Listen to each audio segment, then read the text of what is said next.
Hello, everybody. I hope y'all are doing well. Today is 11/14/2024. The time is 1:33 p.m. Eastern Standard Time. I hope y'all are doing well today. I thought that we would go over some disasters and natural disasters that are going on around the world.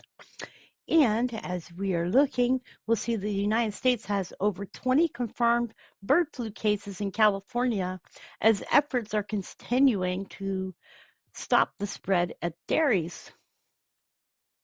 State of California has seen over 22 confirmed cases of bird flu in humans since the first positive test this summer. Western United Dairies oversees over 90% of dairies in the state. They say that they've seen just under 280 dairy farms with positive cases in cows. More dairies are currently undergoing testing. The company believes there are approximately 100 more that are presumed positive. Unfortunately, bird flu does continue to spread at a very high rate of infection amongst dairies in California. It is a lot less dramatic than it was at the beginning of October because they have a lot less heat. The heat was really causing the cows to not be able to withstand the virus, but now that it has gotten much cooler, the animals are generally recovering. Anja says dairies who are under quarantine are testing their employees. Employees get up to 5 paid sick days, and statewide efforts have been focused on educated employees and tracking the virus. Bulk milk tanks are being tested in California.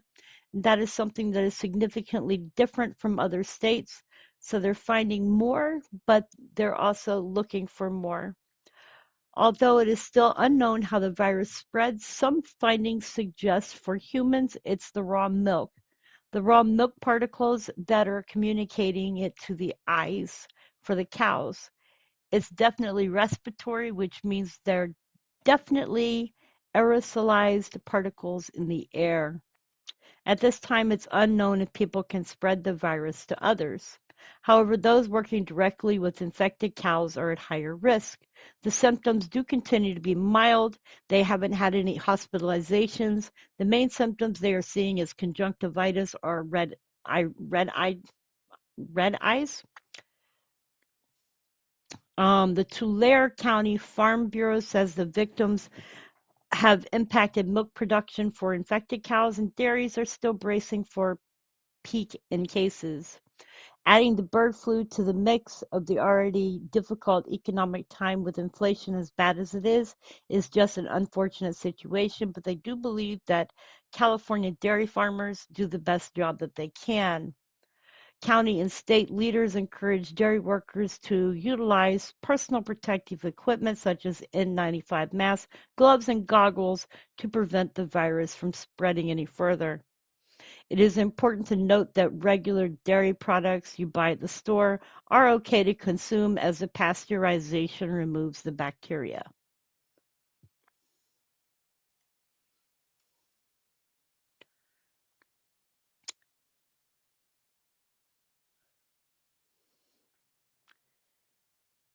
And I'm looking here.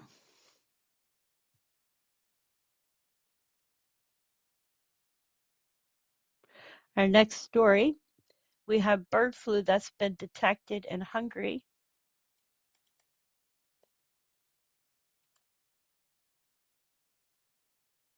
And this is the H5N1 avian influenza subtype has been identified at a turkey farm in Bariana County in the southwest of the county. Food Safety Authority NEBA said on Tuesday. Bird flu detection at a Hungarian farm. Around 5,500 turkeys are being destroyed at the farm in Szezraz, and protection and surveillance zones have been established around the farm. Bird flu outbreaks have been identified in several counties in Hungary. So apparently this is the area here where it is located.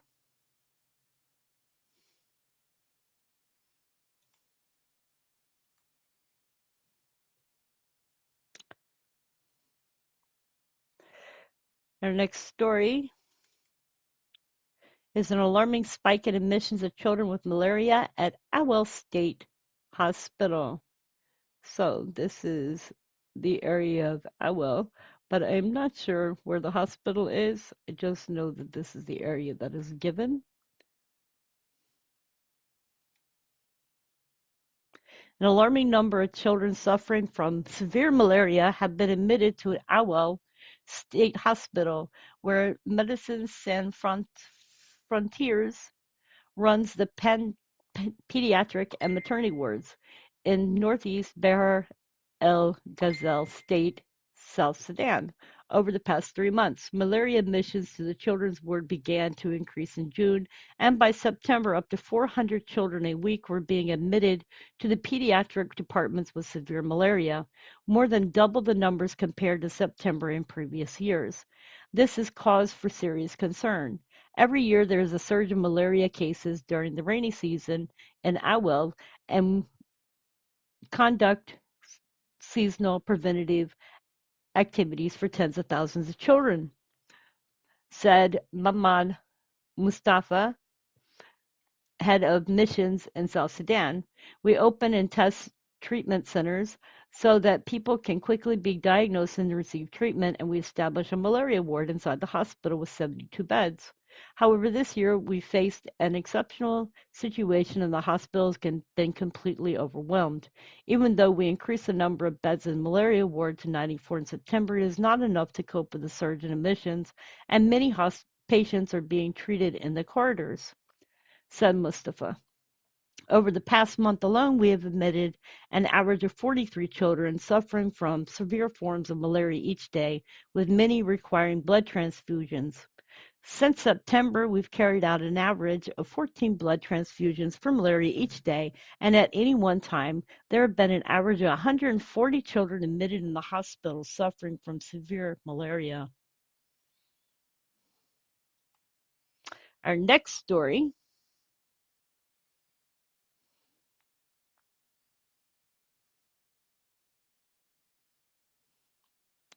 and hang on a minute, I just got lost.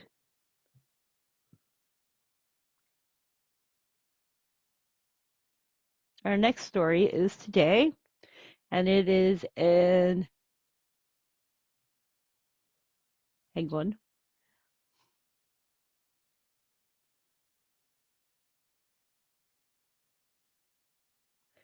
it is in Belgium. Belgium is having riots that have broken out at a German car maker's plant.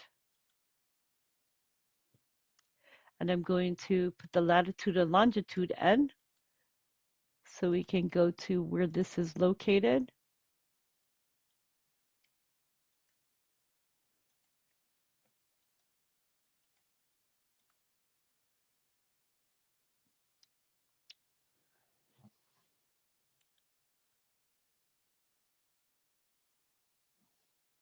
And it says masked men have disrupted talks on severance plan for staff at an Audi factory. I don't know if that's an Audi factory that is being closed in Brussels. Police were forced to disperse protesters after riots erupted on Wednesday at a plant belonging to German carmaker Audi in the Belgium capital, Brussels. Around 150 people, some of whom had masks on, breached the negotiating room during discussions on severance plan between unions and administration of the factory, which was being closed, an Audi spokeswoman told the agency. They set off fireworks and prevented the participants of the talks from leaving the premises. Police intervened and forced the protesters to disperse.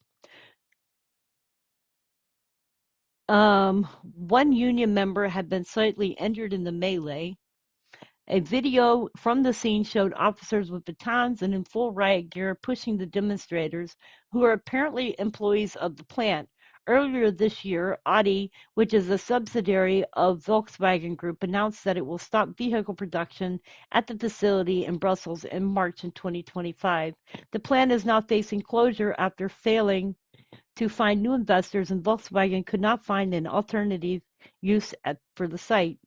Some 3,000 employees and several hundred subcontractors are at risk of losing their jobs.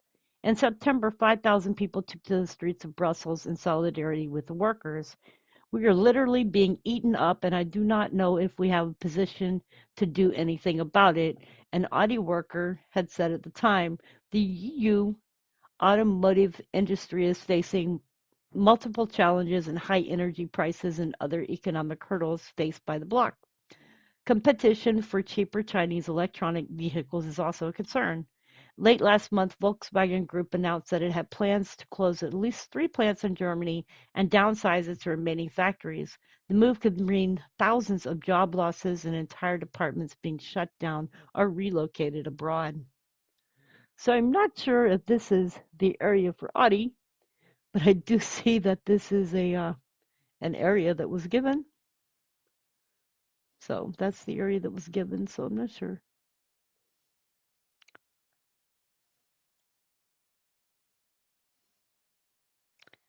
Let me see her.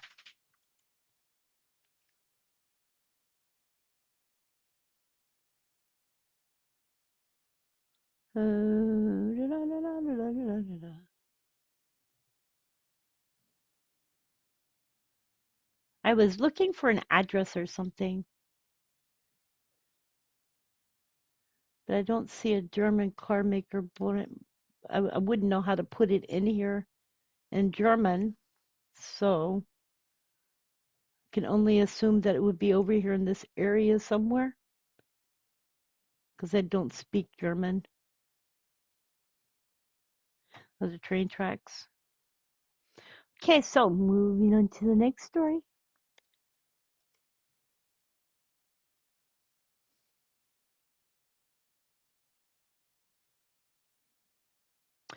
Okay, you guys, so in Brazil, there's been explosions near the Brazil Supreme Court, which have left one dead. And let's put in our latitude, longitude here.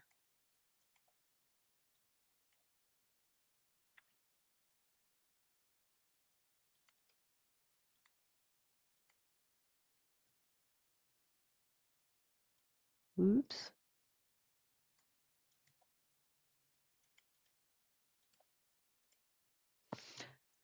The authorities were treating the blast in Brasilia, the capital, as the work of a lone bomber who is believed to have been the person killed. Two explosions took place near Brazil's Supreme Court on Wednesday night, prompting an evacuation of the area and killing one person, who the police said was believed to be the attacker. Excuse me. The authorities identified the person as Franco Wanderley Luiz, 59. A person with that name ran unsuccessfully for local office in 2020 under the banner of former President Jair Bolsonaro's conservative Liberal Party. The blasts in Brasilia, the capital, happened 20 seconds apart at about 7:30 p.m. Celina Leo, the vice governor of Brazil's federal district, said at a news conference, the first occurred in the trunk of a car in a parking lot near the Supreme Court. The second was at a nearby plaza, which was also closed to Brazil's Congress and to the offices of President Luiz Ianco Lula da Silva, who narrowly defeated Mr. Bolsonaro in the 2022 election. Officials said Mr. Lula was not at his office when the blast occurred. Ms. Leo said that the authorities were treating the incident as a work of a lone bomber, although their investigation was still underway. She said the person who was killed had tried and failed to enter the Supreme Court building before the explosions. Images of the scene in news reports and on social media showed one body in the plaza, which is known as the Three Powers Square. So I'm not sure. Let's see here. This shows the area here. That's the Raja de Paz. So this is the area that was given.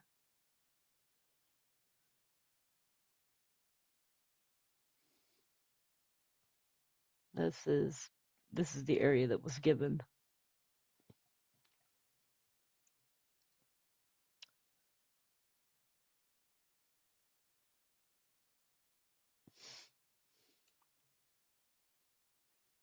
So let's see here. Brasilia Distrito Federal. Let's see here.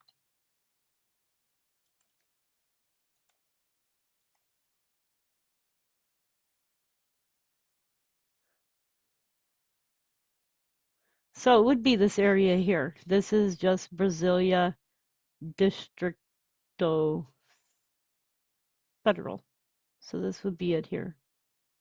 This is the area that was given, but it's not giving a direct address. Let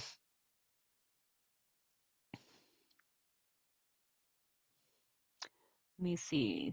3 Powers Square. I'm looking for the exact thing.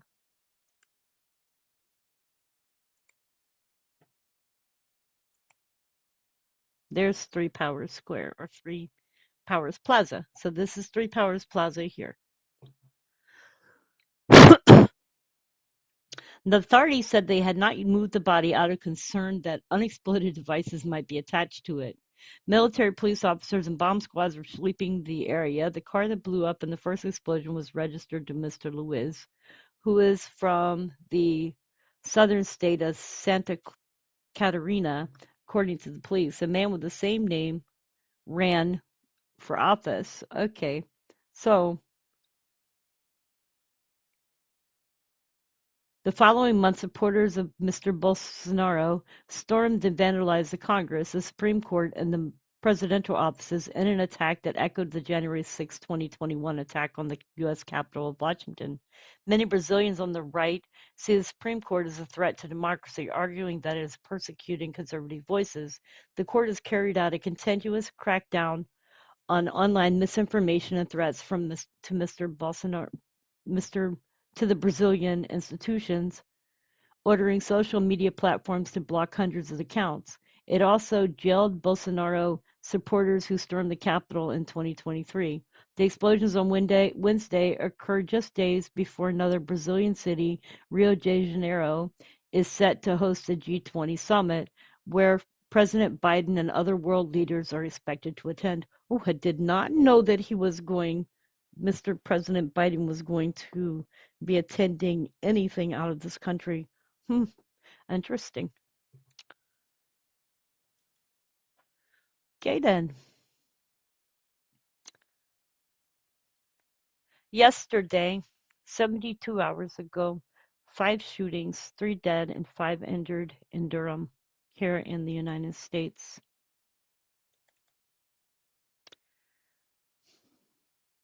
At least 3 people have died in Durham over the course of the last 5 days in an outbreak of gun violence. At least 3 people have died in Durham over the course of 4 days in an outbreak of gun violence. 2 others were shot and injured over the course of 4 incidents.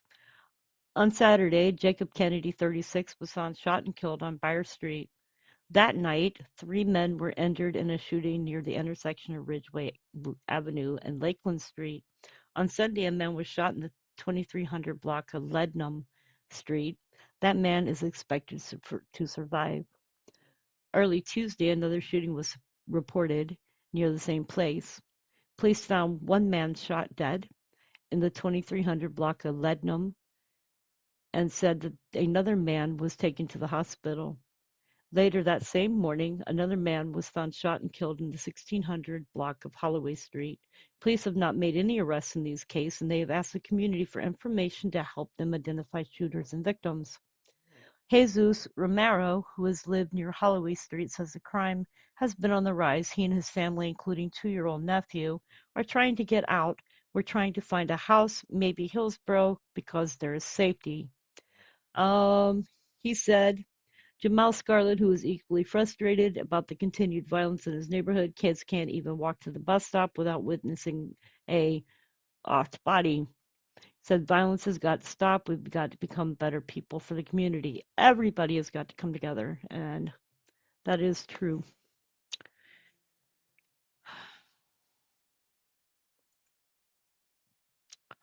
Our next story. Ecuador. 15 inmates killed in an Ecuador prison fight. At least 15 inmates had been killed and 14 more injured in a fight at a notoriously violent prison in Ecuador.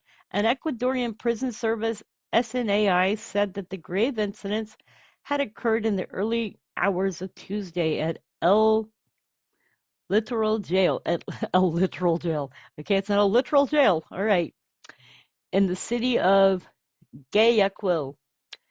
It added that the security personnel had regained control of the prison and were conducting a search of the premises. El Literal has been seen of a series of violent gang confrontations, the deadliest of which saw more than 120 inmates killed in September 2021. Hang on a second, because I want to find this. The name of the jail is El Literal Jail. Okay, El Literal Jail. Where's the city of Guayaquil? Okay, Guayaquil. Let's find it. Guayaquil. Okay. Um, I'm going to find this. Watch me. Okay.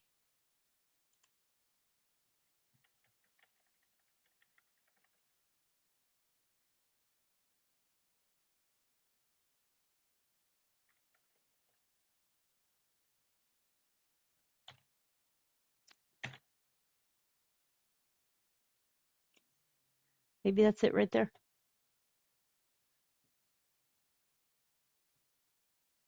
It says there.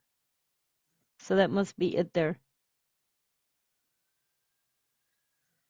Fistros de Literal.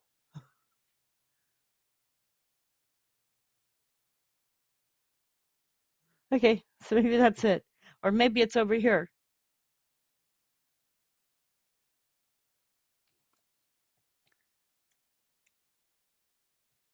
Well, that might be it.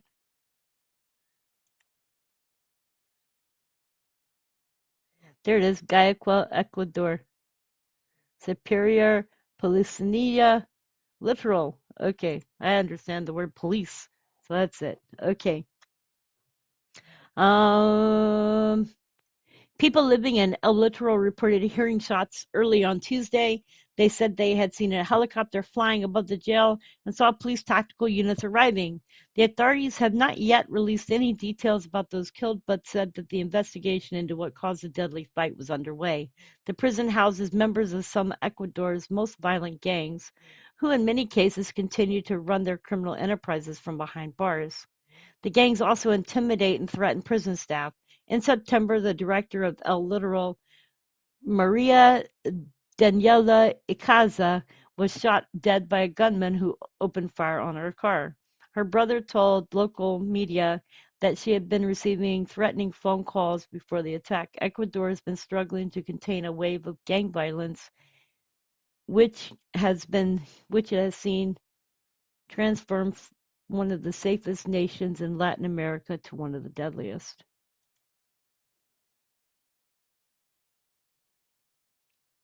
And here's a picture of it.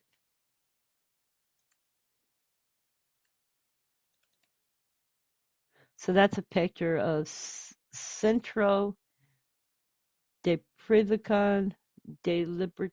I guess that's it there.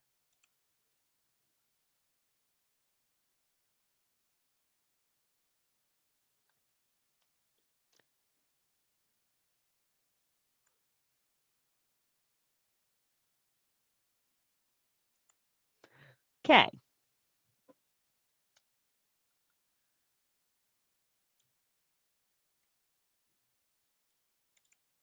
Oops. All right.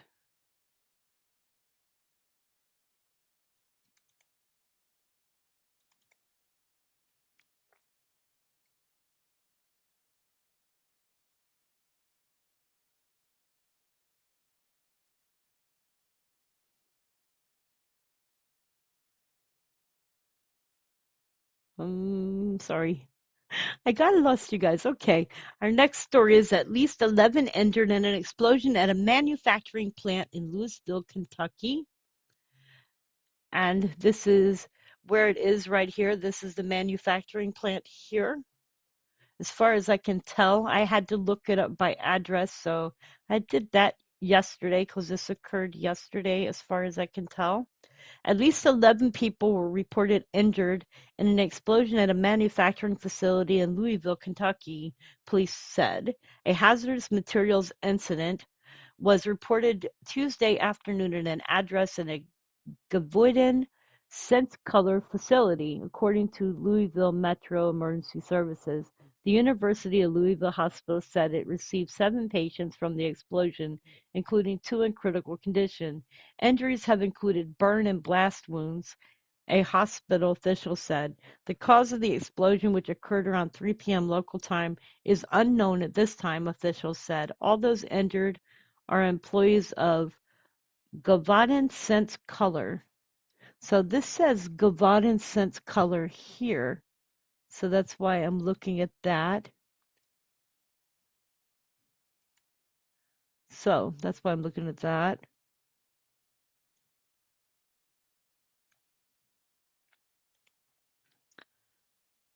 A natural food coloring plant. One person was trapped following the explosion was rescued, while several others were evacuated. No fatalities were reported in the incident. Drone footage taken by Louisville ABC affiliate Wajas showed extensive damage to the facility. Residents within 2 blocks of the facility located at 1901 Payne Street had been evacuated, officials said. A shelter-in-place order was also issued for those within 1-mile radius of the facility, but has since been lifted. Agents with Louisville Division of Bureau of Alcohol and Tobacco, Firearms, and Explosions are responding and assisting with the critical incident. Air monitoring is clear at the time. Kentucky Governor Andy Bashar urged those in the area to follow guidance from local officials while responders work to secure the area, and he said he's praying for the safety of all involved. Gavoyden Sense Color makes colors used in food and other applications according to its website.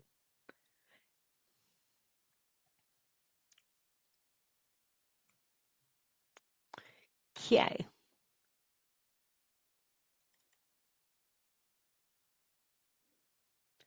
Next story is an explosion at a gas complex in Venezuela's eastern region leaves 5 people injured. Now, I could not find the exact location here, even though I did come close, because there was several places with the same name. So there was one here, and there was another one over here, and another one over here. So couldn't find the exact one. So a pipeline exploded on Monday at a natural gas complex operated by Petróleos de Venezuela in the country's eastern Monagas state, leaving 5 people injured, the state company said. Outages and accidents at PDVSA's deteriorating facilities are common. Last month, a large fire at a crude storage tank in the country's western region left more than 20 people with minor burns. Balls of fire and firefighters working to extinguish them were seen in videos and posted by neighbors on social media. The fire left blackened and damaged pipelines and equipment.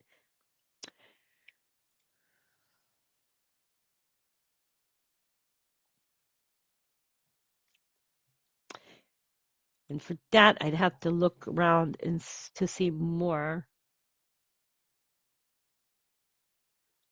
But this one was an explosion in eastern Monagas.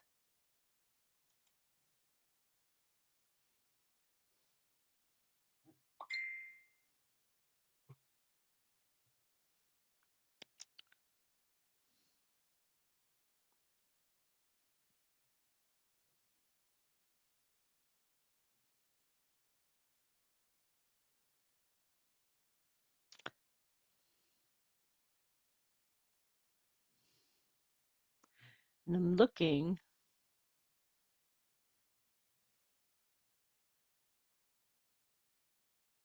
Okay, so there has been a natural gas fire, which was sparked in 2 wildfires in North Dakota. Natural gas fire Natural gas flares at oil wells sparked two North Dakota wildfires earlier this fall, according to reports from North Dakota Fire Marshal officers, and this is in the areas of Kena and Newtown. Investigators concluded that flares combined with high winds and extremely dry weather and started a wildfire near the town of Kena and another near Newtown. The Bismarck Tribune reported Thursday officials from Conoco Phillips and Hess Corp, which operates the oil wells, said they're reviewing the reports. No one was killed or injured in the two fires, which began on October 5th, but a combined 14 square miles were burned, damaging land and livestock. The fires were among several in northwestern North Dakota in October that burned up to 118,000 square miles. Two people died and six were injured in other North Dakota wildfires. Agencies are still investigating what caused the other fires. Flaring is the act of burning off excess natural gas that comes up along with the oil. Oil and gas companies are required to flare natural gas from oil wells that cannot be captured or moved. Venting natural gas is illegal and creates more pollution than flaring it. ConocoPhillips spokeswoman Lexi Long said the company is still reviewing the fire investigation report. The company is committed to providing information to the state fire marshal's office and is working directly with landowners and tenants. Our long statement said our focus remains on the safety of our workers and community and on the protection of its environment. Long said Hess spokeswoman Allison Ritter said the company is in the process of reviewing the report and declining further comment. The fire marshal's office does not issue penalties and have the power to prosecute. It's unclear if either company will face consequences. Hmm, I'm looking. So let's see here. Newtown, North Dakota.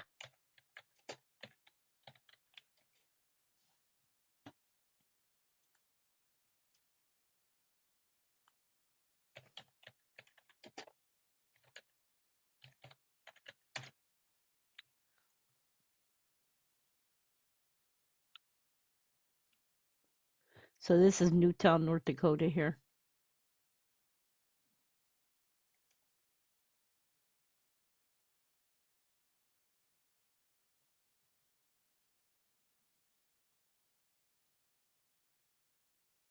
And the other town was Kena. So where's Kena?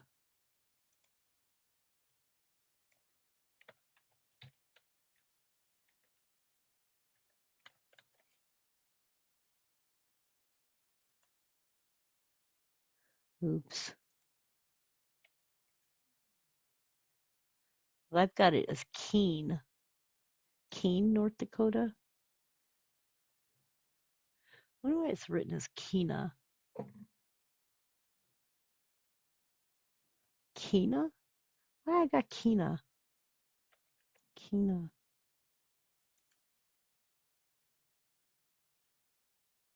Maybe there is a Kena. There's Kena Cabin Rentals.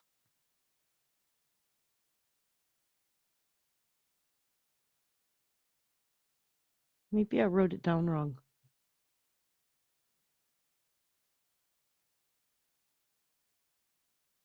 You guys correct me if there's no Kena. Anyway. Okay.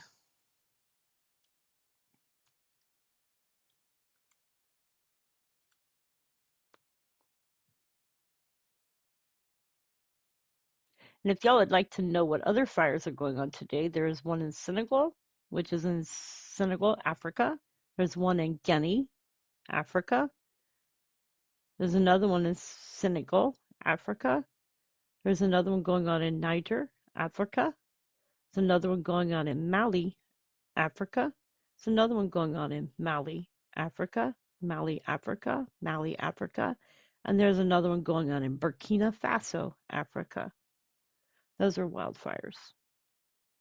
And at this time, there has been a 4.7 in Indonesia, a 4.0 earthquake in the Philippine Sea, a 4.5 in Indonesia, 4.3 in the Indian Ocean, a 4.0 in Indonesia, a 4.0 in Indonesia, a 4.0 in the Philippines, a 4.0 in Indonesia, a 4.0 in Mexico, a 4.0 in Mexico,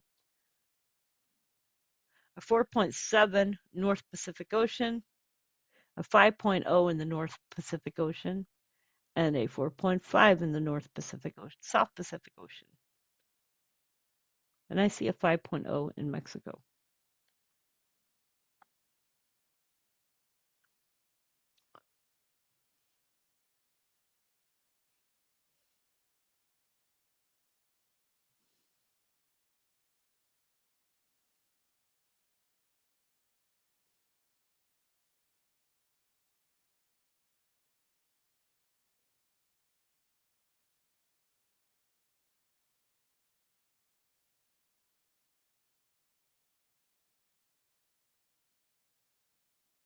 Okay, Sicily is flooding as intense storm unleashes year's rainfall within just 12 hours. Sicily, and let me get the latitude, longitude in here for you guys.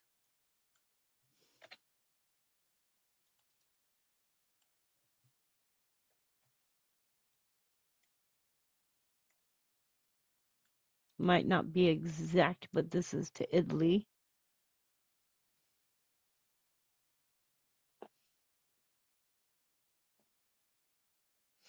Okay, Sicily has endured catastrophic flooding as a severe storm unleashed a year's rainfall in 12 hours, sweeping cars to sea and prompting emergency rescues amid climate crisis-fueled extremes.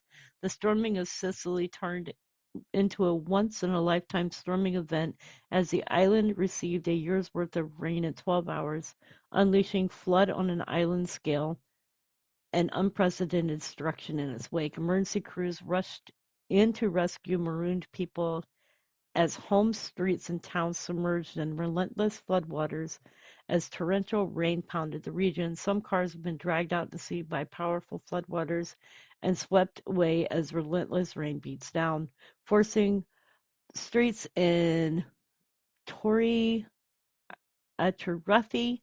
And let me get this on here. So we got a name here, Torre Atarraffi. There, Katana. So we can get a idea. This is an area where this flooding is going on. A coastal town near Catania, which is a coastal town of at Catania, into fast-moving rivers. Residents described the flooding as one of the worst weather incidents in recent memory as vehicles and debris washed away. Now, this area, from what I've been reading and seeing and everything else, just like what's going on in Spain, they're having flooding, which is somewhat similar to what is going on or had gone on here in North Carolina with the flooding. There has been a lot of deaths so far.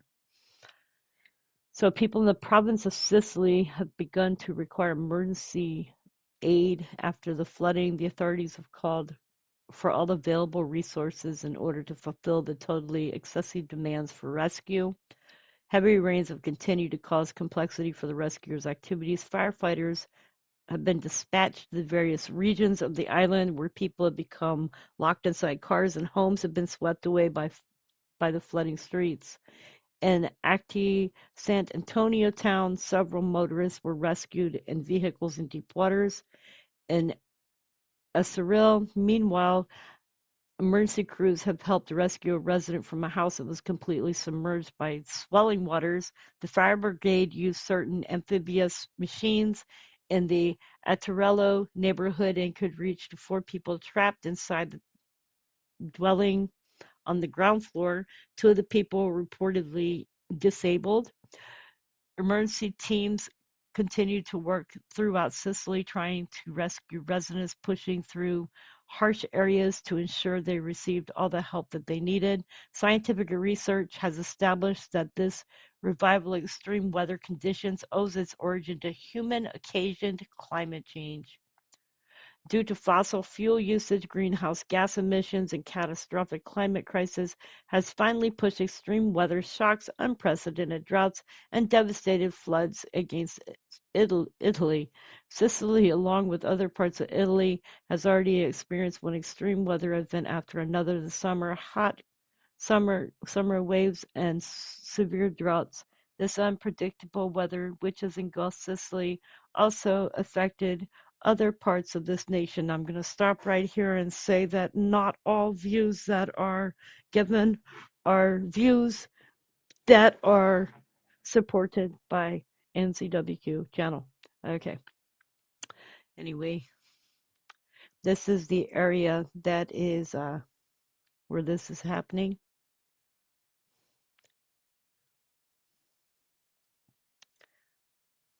I don't agree that everything is happening because of climate change. I believe that everything that happens on Earth happens and history repeats itself. But according to scientists, climate crisis is increasing and the risk for such events, which they say are all interlinked, frequent supercharged storms, severe droughts, and destructive floods are all connected through human activities such as burning fossil fuels. Well, I'm not sure what they're going to put in their car, so unless we can learn how to run a car on water, then we're going to have to figure out what we're going to use because maybe we can go back to the days of horse and buggy. Okay, just my opinions. All right. Hey, I wouldn't mind going back to the days of horse and buggy. Okay, and if y'all know what's going on, South African government says it won't help 4,000 illegal miners who are inside a closed mine right now. So, um, South Africa's government says it will not help about 4,000 illegal miners inside a closed mine in the country's northwest province as part of an official policy against illegal mining. These miners in the mine shaft in Stilfontein, and let me see if I can put this in here so we can go to this area. Hopefully I can get the right area. Stilfontein, South Africa. Let's go.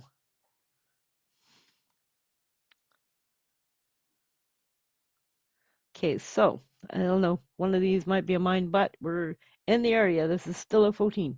Okay. The miners in the mine shaft in Stilfontein are believed to be suffering from the lack of food, water, and other basic necessities after police closed off the entrances used to transport their supplies underground. Lord have mercy. It is part of the police's Vala Umgodi, or close the hole operation, which includes cutting off miners' supplies to force them to return to the surface and be arrested. In the last few weeks, over 1,000 miners have surfaced at various mines in Northwest Province, with many reported to be weak, hungry, and sickly after going for weeks without basic supplies. About 20 miners have surfaced from the mine shaft in Stilfontein this week as police guard areas around the mine to catch all those appearing from underground. Cabinet Minister Kumbudzo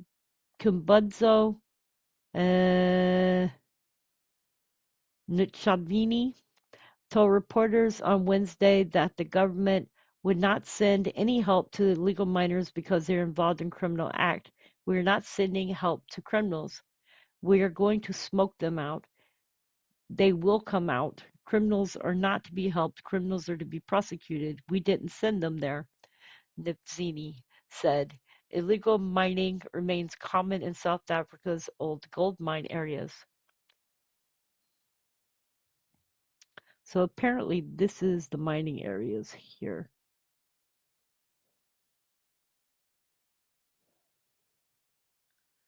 The presence in the closed mines has also created a problem in nearby communities, which complained that the illegal miners commit crimes ranging from robberies to rape. Illegal mining groups are known to be heavily armed, and disputes between rival groups sometimes result in fatal confrontations. So, anyways, it's interesting.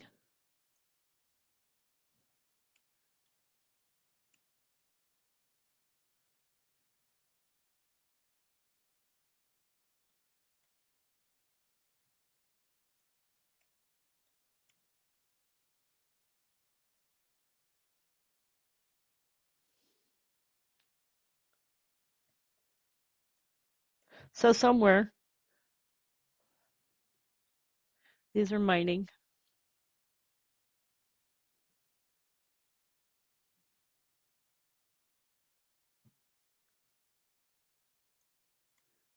So it shows here, Klerksdorp. So right over in here,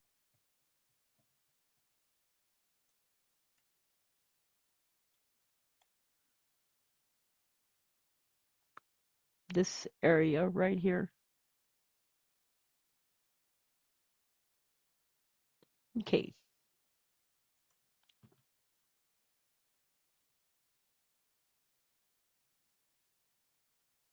Okay, E. coli cases have climbed to 104. McDonald's outbreak have been tied to slivered onions.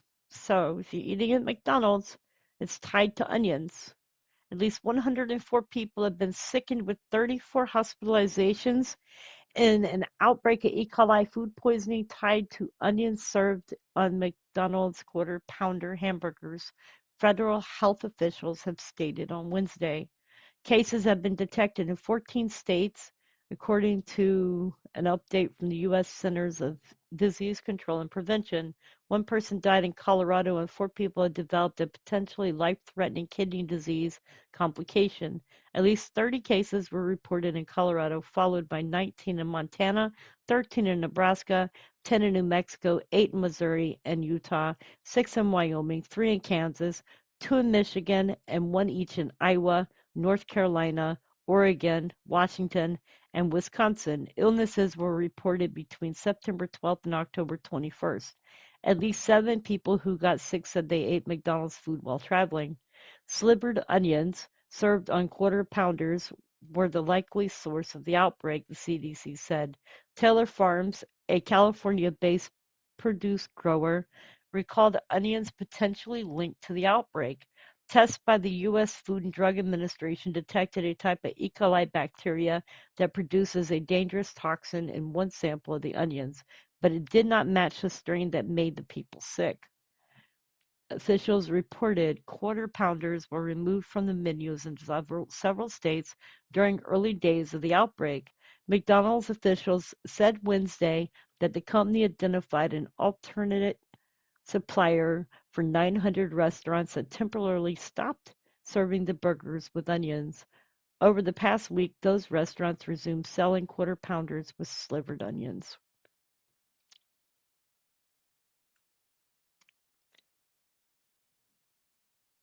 Okay, you guys, so in United Kingdom, an airplane has crashed in the Ringos Mountains. So let's put our latitude longitude in, and this has happened on the 13th, which was yesterday.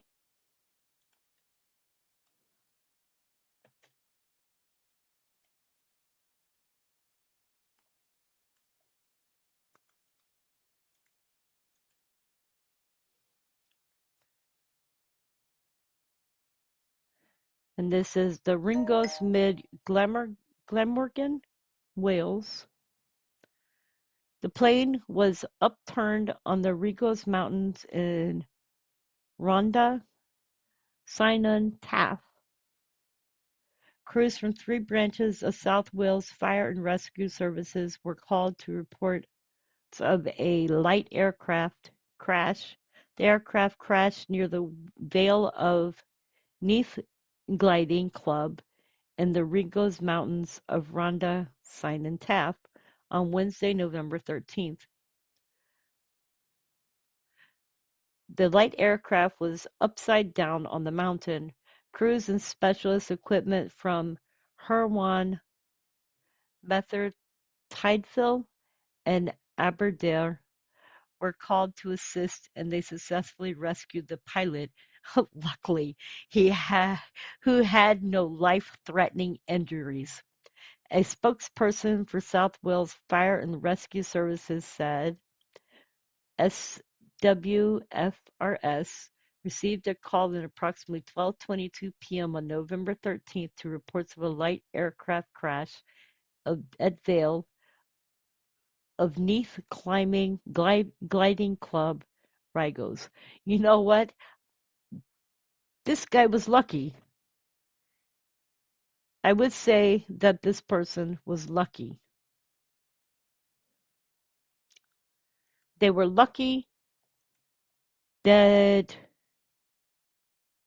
that they did not succumb. Their plane was located upside down.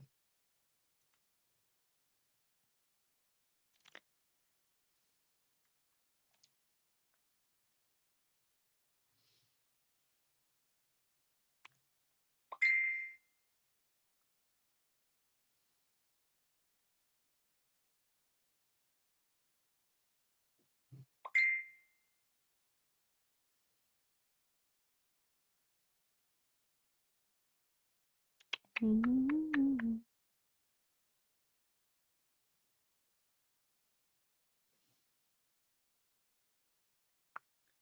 the United States yesterday, dust storm toppled trees, damages in buildings in Tulare County. This was in California. A dust storm has settled in Tulare County after windstorms swept through Monday afternoon. At Porterville High School, crews are repairing a part of the roof of the wrestling room after, and let me see, let's get to Porterville High School. Porterville High School, Tulare County.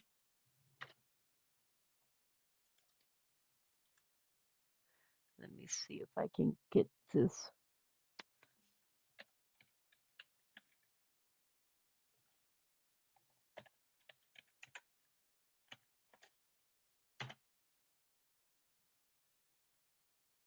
Okay, so here we go. Porterville High School, right there. Okay, so this be Porterville High School. There we go. Crews are repairing a part of the roof of the wrestling room after strong gusts tore it from the building. The district says that parts that peeled back was a protective foam layer and the roof itself is still intact. Storm also knocked down trees at Wood Lake and Corcoran, where Splash Circus was preparing to open. A video captured the moments as the dust storm moved through, bending some of the poles and tearing parts of the tent. I don't think it was even 10 minutes, but it felt like hours with the dust wind blowing. A little bit of rain, everything flying around.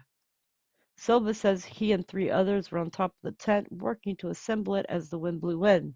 Once I looked back, I even got goosebumps now. It was like nothing I've ever experienced. Anyways, uh, the crew was hard at work Tuesday afternoon, reinforcing the tent and clearing out debris while counting their blessings. That's where God wanted the motorhome to be, and if it had been 2 feet closer, the tree would have landed on top, and my nephew was inside. So, anyways, that's a good story.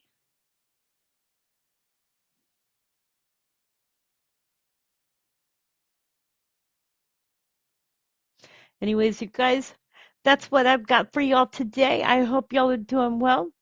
I hope everybody is having a great day. Just remember that when your day might be going bad, remember there might be worse things going on around the world. So hopefully that'll make you look at your day just a little bit brighter. Anyways, you guys, I love you and I hope y'all are having a great day. Remember to tell someone you love them. Remember, tomorrow is not promised. I love you and I will see you on the next one.